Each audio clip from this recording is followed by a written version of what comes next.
mayoría de las cosas en la vida existen distintas opciones. Para tú comer hay unas opciones, para tú vestir hay otras opciones, para el calzado de tus pies hay muchas y muchas opciones. Pero es curioso que para la manera en la que tú debes vivir hay tan solo una opción. Si miramos la palabra del Señor, la palabra de Dios nos dice, Dios hablándonos a nosotros, yo soy el camino, la verdad y la vida. Dios nos está diciendo en este versículo que Él es la única opción. Hay otro momento dado en la palabra del Señor, una historia, uno de mis personajes preferidos, y es Moisés. Él estaba dudoso, ¿qué hago? ¿Cómo lo hago? ¿Qué digo?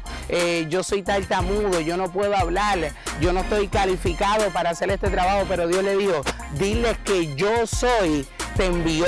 Yo soy, te envió al trabajo.